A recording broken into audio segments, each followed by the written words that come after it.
Hi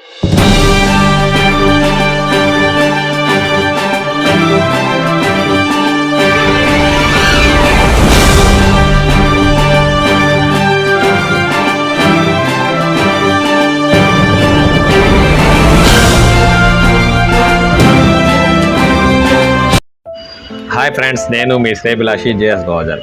రాష్ట్రంలోనే కాక భారతదేశంలో రోజు రోజుకు రోడ్డు ప్రమాదాల సంఖ్య పెరుగుతూనే ఉంది. దీంతో అనేక మంది మృత్యువాత పడి వారి కుటుంబాల్లో తీరని విషాదాన్ని నింపుతున్నారు. ఈ ప్రమాదాలు ఎందుకు జరుగుతున్నాయి, దీని మూలాలు ఎక్కడున్నాయంటే, ఈ మధ్యకాలంలో వాహనాల కొనుగోలు పెరగడమే కాక జాతీయ రహదారులు అభివృద్ధి పనుల భాగంగా నాజుగ్గా తయారవడంతో ప్రమాదాలు ఎక్కువగా జరుగుతున్నాయి. రాత్రి వేళల్లో జాతీయ రహదారులపై ప్రయాణమే కాక అలసిపోయిన ప్రాణాలు, అలాగే మితిమీరిన వేగం తోడవడంతో ప్రమాదాలకు మూలంగా మారుతుంది.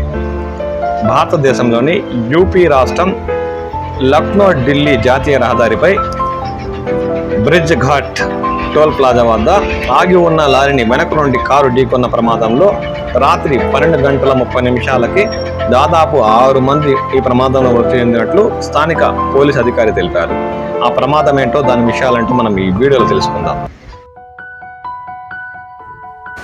యూపీ రాష్ట్రం ఢిల్లీ లక్నో జాతీయ రహదారిపై ఉన్న బ్రిడ్జ్ ఘాట్ టోల్ ప్లాజా వద్ద నిన్న రాత్రి 12-1 మధ్య జరిగిన ఘోర రోడ్డు ప్రమాదంలో కారులోని 6 మృతి చెందినట్లు స్థానిక పోలీస్ అధికారులు తెలిపారు. టోల్ ప్లాజా పక్కన రహదారిపై ఆగి ఉన్న లారీని వేగంగా వచ్చిన కారు వెనుక వైపు నుండి ఢీకుని తుక్కుగా మారిందని వారన్నారు. ఈ ప్రమాదంలో సంఘటనా స్థలంలోనే 6 మంది మృతి చెందారు. దీనిపై కేసు నమోదు చేసిన స్థానిక పోలీసులు దర్యాప్తు చేపట్టారు.